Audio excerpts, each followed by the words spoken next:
Um, oh, okay. All right, good afternoon, everyone. Today let's talk about procedural generation in the virtual world for embodied AI. I think there is a belief among many researchers that future embodied AI agents or robots will be primarily, or at least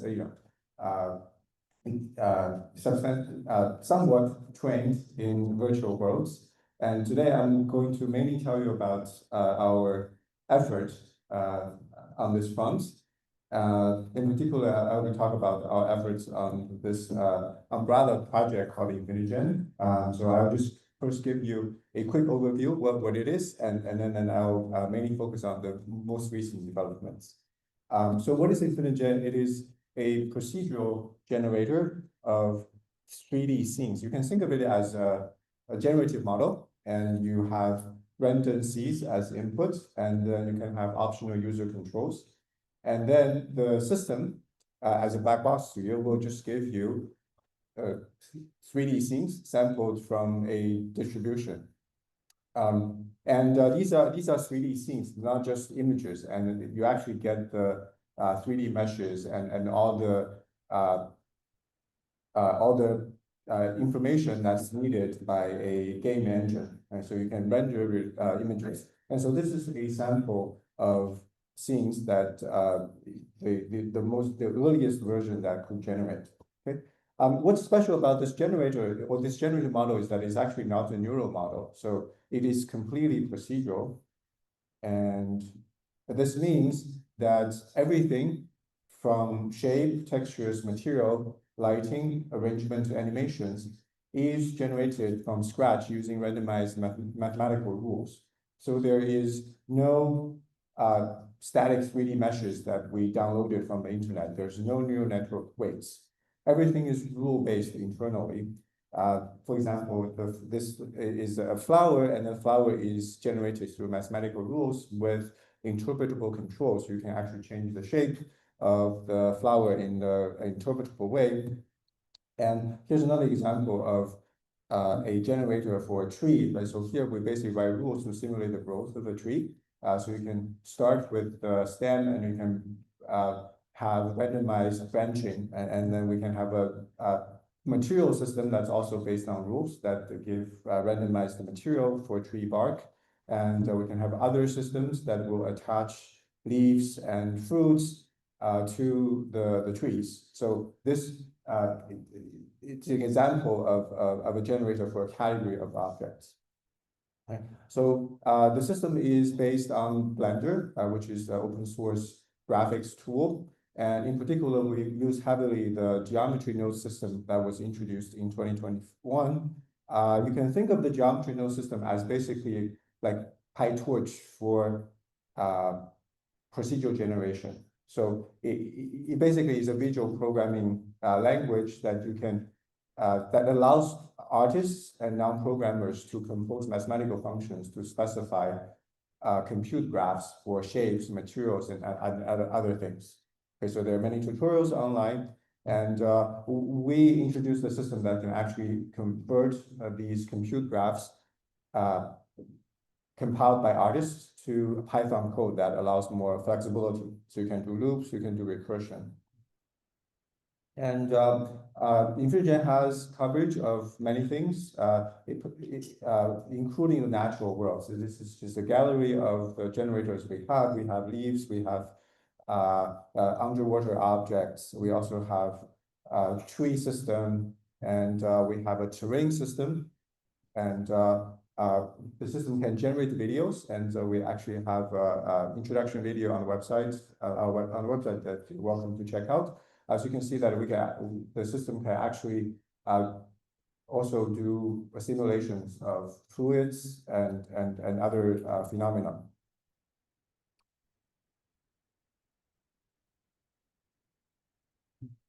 Okay.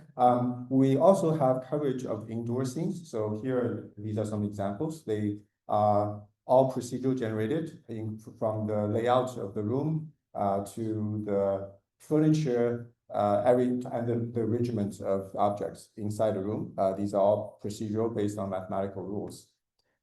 Here are just some more examples. Different types of rooms. Okay, some additional examples to show the diversity of the coverage. And also we have constraint language that allows you to specify constraint you might have about the things you want to generate. For example, you can use our APIs to specify a warehouse. You can say that you want objects to be densely packed on the shelves. And you can also say, I don't want things to be tightly arranged, or neatly arranged. I want things to be floating and flying, and this is also easily doable. So this is a scene with flying objects. And you can also place external assets that are not necessarily procedure generated into the scene. Because everything is procedural, we have automatic annotations, right? So you can use this to generate label data very easily with all kinds of labels possible. And so this is just a sample of the possible ground truth labels that you can obtain from the system. So this is point trajectories, and which a lot of people care about, especially in recent years. And we make sure that the 3D ground truth is accurate, so that to enforce this, we do not use fake geometry that is commonly used by video games. So we have real meshes to represent the geometry, and this ensures the accuracy of ground truth. And we can export the generated scenes into simulators like Unreal, and this can be used to train robotic policies. Okay, we'll have more to talk about later. Okay, and so NVIDIA actually has a tutorial that they wrote about how to use InfiniGen in ICCV. So you can so there's a sort of nice interface that connects InfiniGen with ICCV. And sort of one property I'd like to highlight about the system is that it's free and open source. So anyone can use it to generate data, especially 3D data. And it's really just thousands of lines of code, right? So it's actually very compact. It's very easy to download. You can have the whole system. You can generate everything just by downloading a bunch of code. And the code is completely customizable. So I think this has a very important implication, because through procedural generation, data generation is 100% controllable and transparent. So currently, right, when we do machine learning, what we do a lot is to optimize the code of the learning algorithm, right? And then we use data, maybe somebody else provided, and we have no control over, and we often do not know what's exactly in the data. But the procedural generated data can change this.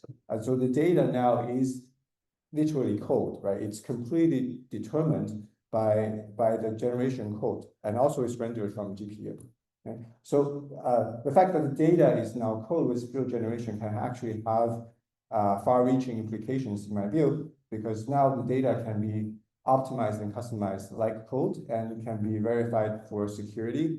And you can generate data in a particular way, for example, to stress test your system, right, through adversarial conditions.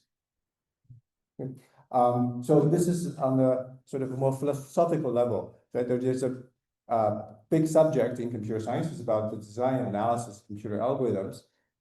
So I think there will be it will be as worthy a subject, the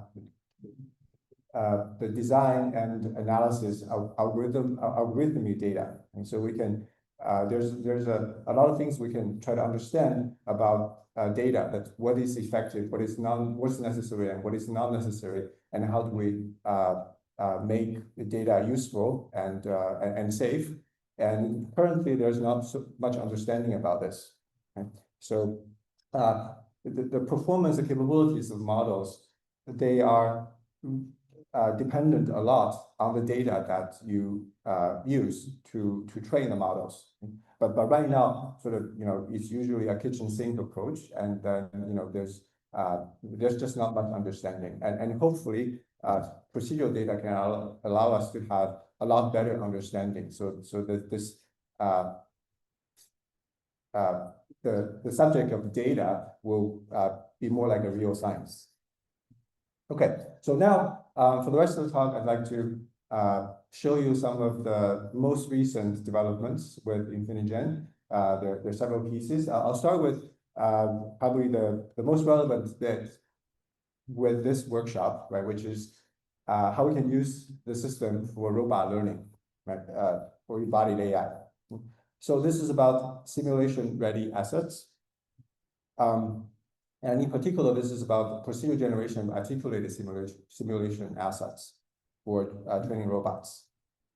Okay, so a lot of people probably agree that Sync-to-Real is a promising approach to scale data for robot learning. However, to do that, we actually need good 3D assets in simulation. Especially these assets need to be simulation ready. It means that you should not just have 3D models, but you need those annotated with physical properties, right? Including how an articulated object should move. Okay, let's say you like something like an articulated object that the robot should interact with, like say a door handle. What's the existing ways of getting such assets? Well, you can do manual curation. That usually means that you go to the internet and download some 3D meshes, but typically they don't come with the required physical annotations. So you have to sort of manually fix it, mesh by mesh, right? So you would segment it into different parts, and you have to decide instance by instance how each part would articulate, right? What would be the motion constraint of that part? And you might try generative models. People have developed that could generate these articulated objects for you. However, their capability is still quite limited. They often generate incorrect geometries and incorrect motion constraints. Okay, so here again, we're going to do a procedural approach. We're going to use the Blender geometry node system. And so in particular, we're going to introduce some modules in the computer graph that represent generic joints, particularly hinges and sliding joints.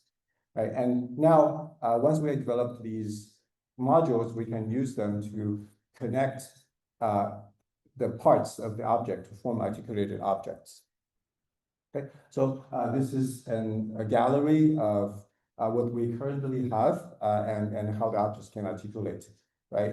It's worth noting that each of those objects is actually procedural, so it's not actually just a single instance. Or we're showing a single instance for each category, but you can actually procedurally vary them in unlimited ways, essentially.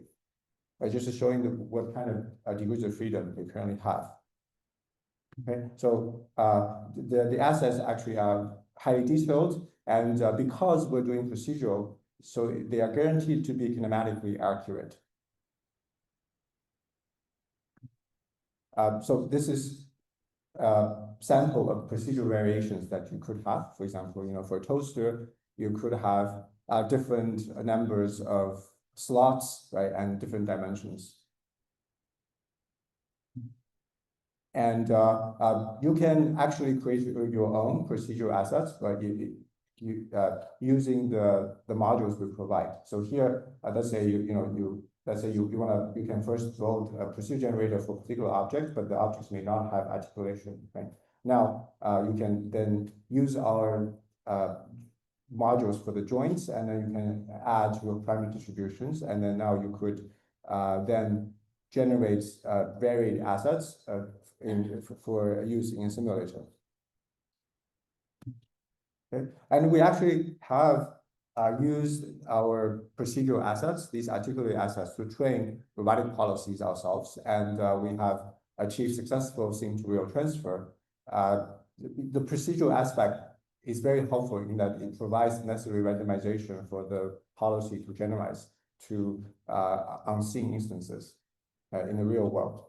And so here, we have tried these three types of skills, right? Opening doors, pushing toaster levers, and opening fridges.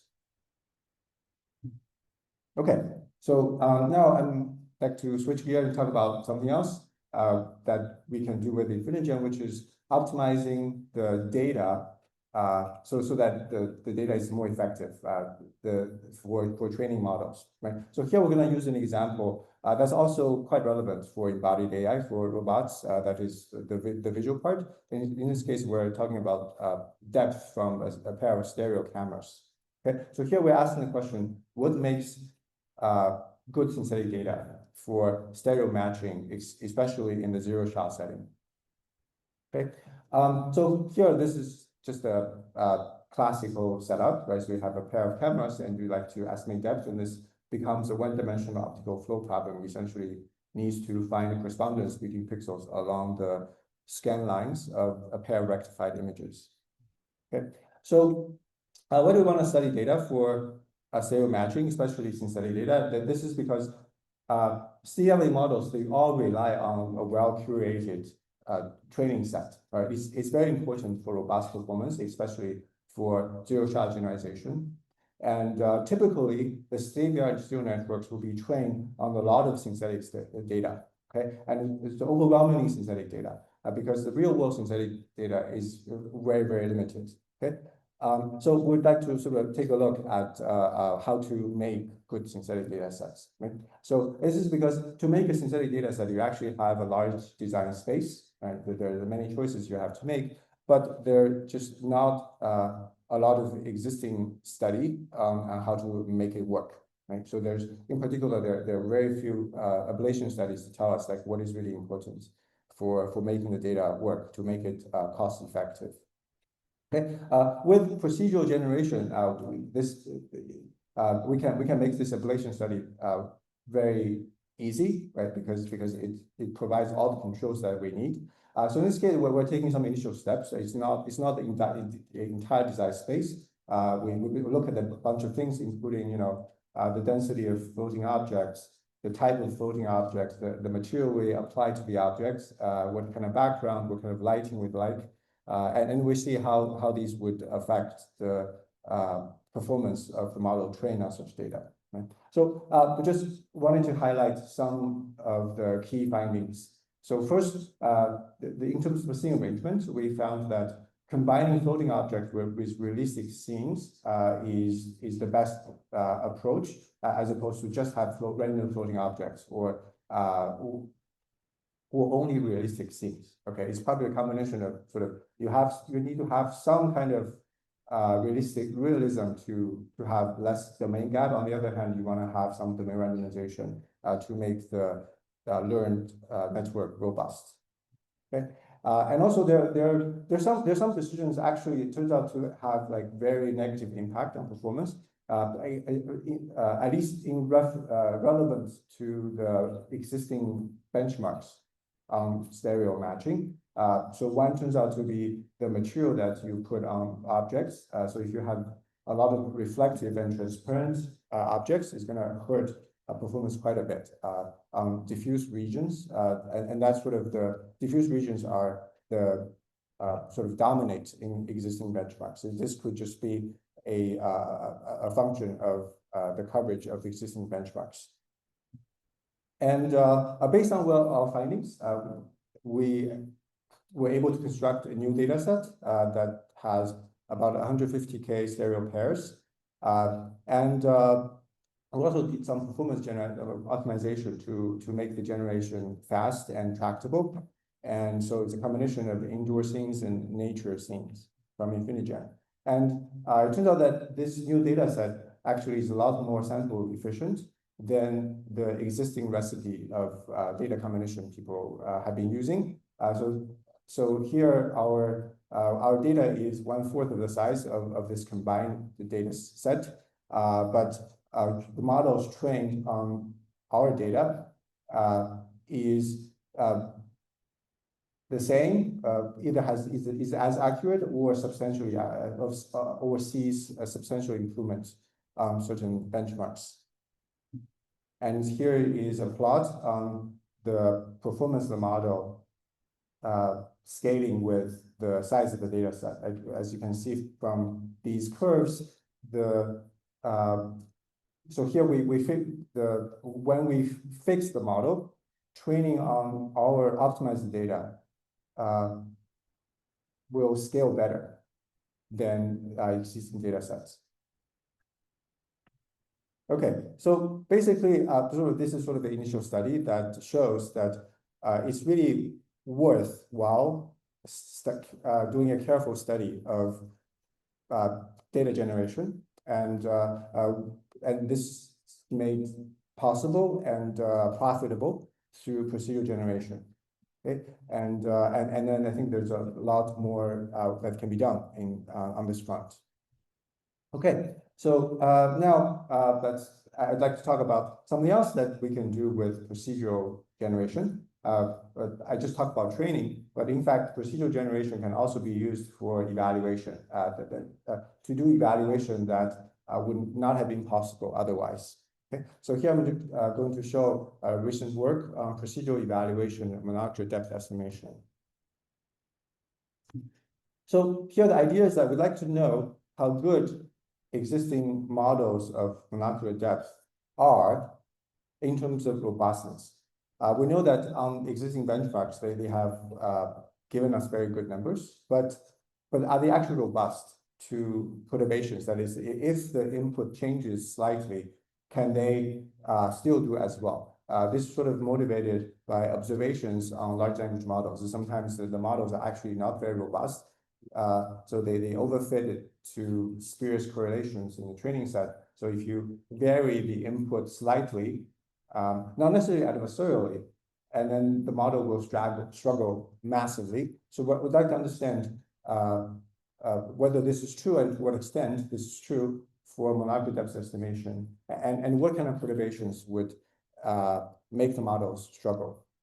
Okay, so here we did procedural testing. So this means that we're going to use our synthetic scenes, and we're going to take a scene and we're going to introduce some perturbation, but fix everything else the same, right? So these perturbations are controllable, and so this allows us to sort of isolate that particular factor and understand how robust the model is to that particular factor. So for example, we can take a base scene and generate variations. In this particular case, we're rotating the object, right, slightly.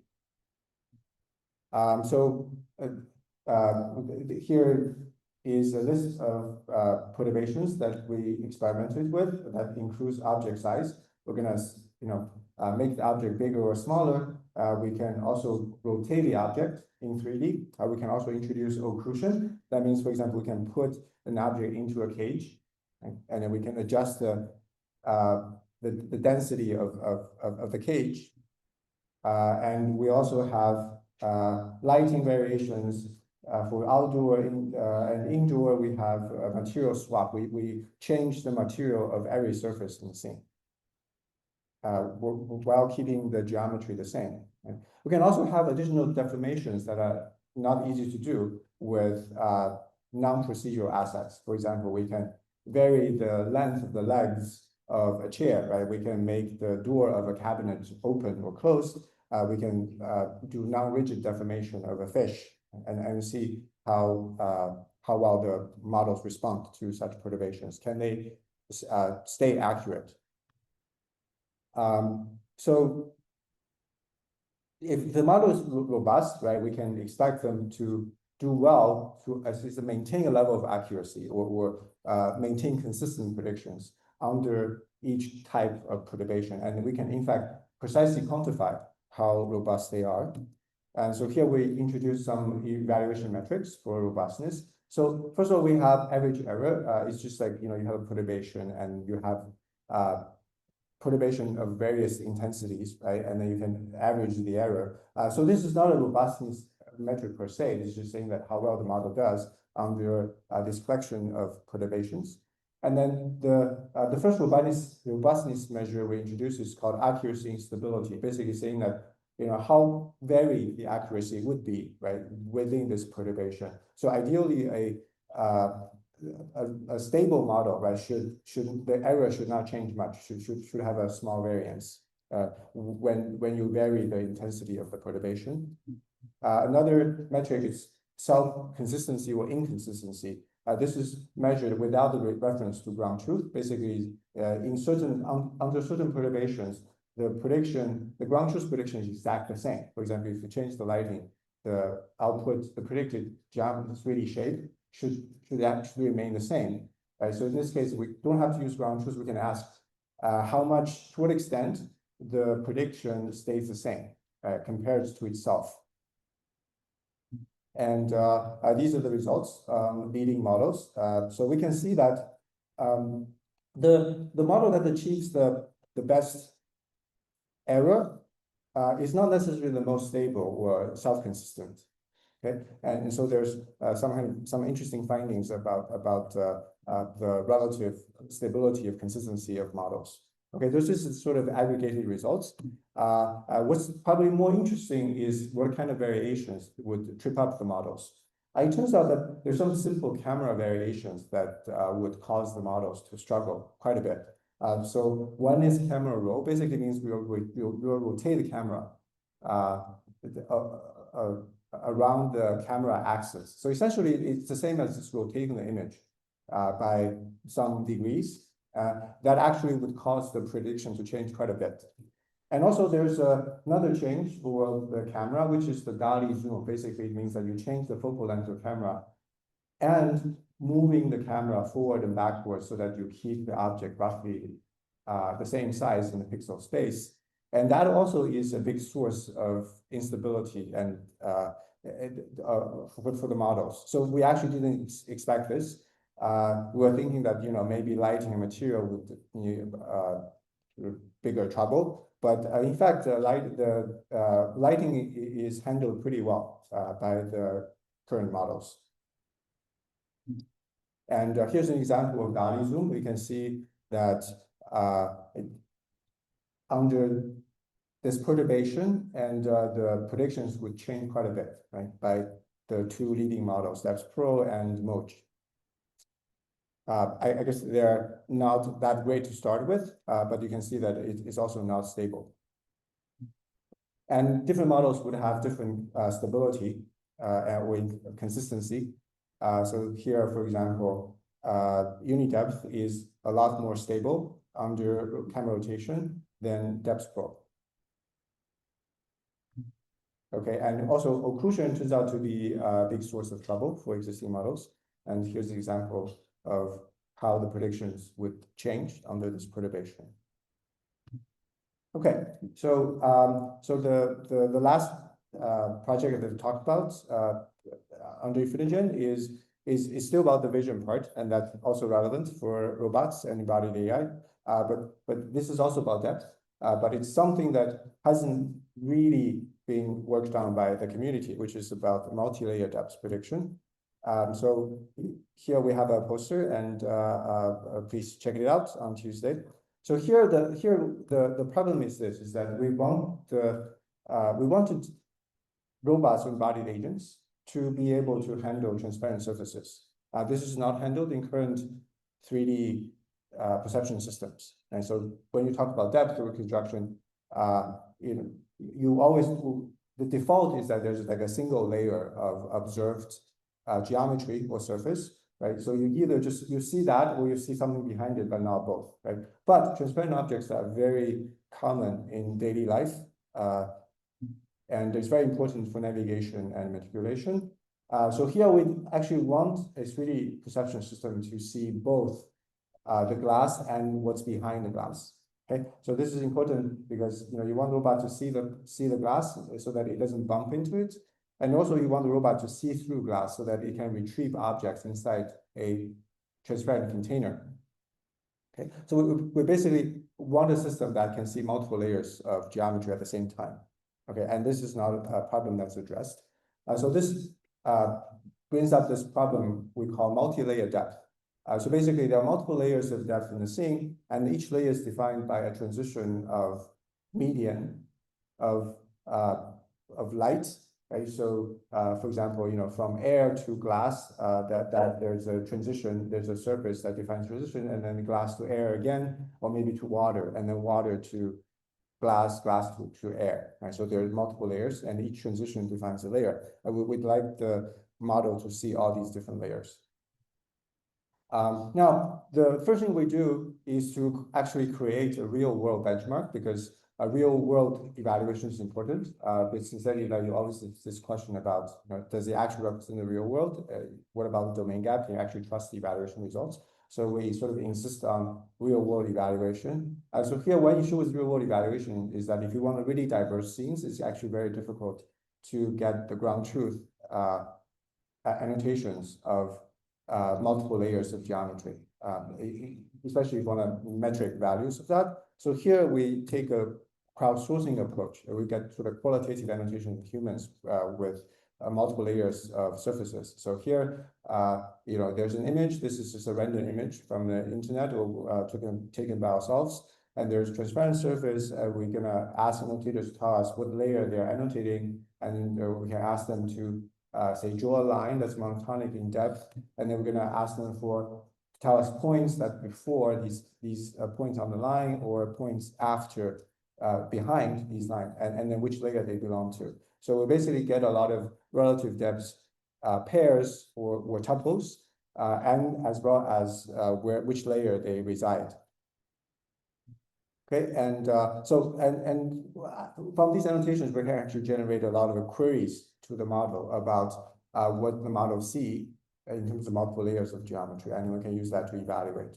Okay, so we had 1,500 images, they're all CC0 licensed, and we have 10 million relative depth tuples, so that this can be used to evaluate multi-layer depth perception. Okay, and what's as important is the training data for this task. Okay, so here we use InfiniGen to generate the synthetic data, which has multiple layers of ground truth annotations, and this data was just not available, and now we can easily generate with procedural generation. We had to do some tweaking of the original system to get the effective that we want, including increasing the diversity of lighting and relaxing arrangement of scenes. Okay, and here is a sample of we generate the initial small amount of data, but that's already very effective for training models that can see multiple layers of depth. Okay, so here's a sample of the synthetic data we generated, and we can easily have ground truth of multiple layers of depth. And here's an example, and then we can use such training data to fine-tune models to do multiple to estimate multiple layers of depth. Okay, so here's some qualitative examples of how models can now do multiple layers of depth that they couldn't do before, and in some cases they can do actually quite well after fine-tuning with synthetic data.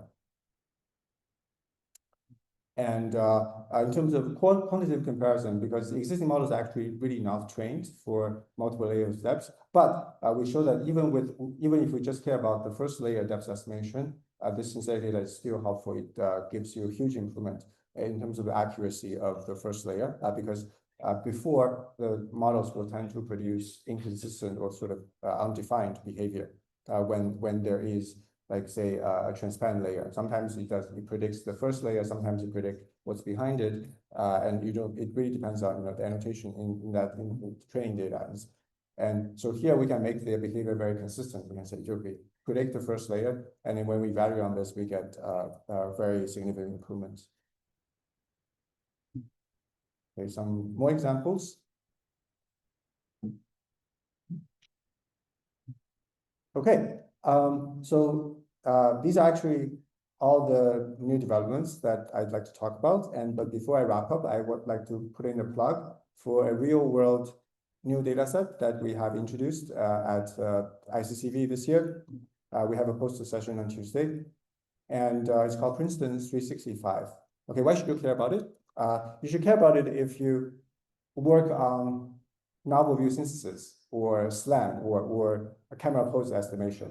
Okay, so this data set makes these problems actually challenging. Okay, it sort of gives you extra challenges to push your model to the limit. So it includes many difficult types of scenes, right, including fully specular or transparent scenes, in night shots, video within video. That means that there's just computer screen playing video in the scene. There's both indoor and outdoor scenes. There's scenes with dynamic objects and so on. So what's unique about this data set is that it has these diverse, challenging scenes. At the same time, it has very accurate ground truth camera poses. The camera poses are millimeter accuracy. Okay, and such data was not available before because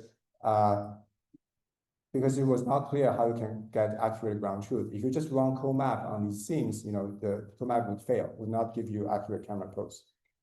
Okay, so we had some novel method to actually obtain accurate camera ground truth. So basically, the way we collect these videos is that we use a 360 camera, and the 360 camera sees two views, like a front view, a back view. The front view is called the user view, and the back view is called the ground truth view. And the ground truth view will see a bunch of calibration boards that we place strategically in the scene, but the front camera will not see it. Okay, so the videos from these two cameras are synchronized, so that this will allow us to obtain the camera pose, the ground truth camera pose, right? Because we actually have the calibration boards that are seen from the ground truth view, and then we have some actual post processes to make sure that everything is accurate and as optimized as possible. Okay, and so yeah, so that's just a plug for this data set we just introduced, yeah, that's all I wanted to share with you, and thank you for your attention, and happy to take questions.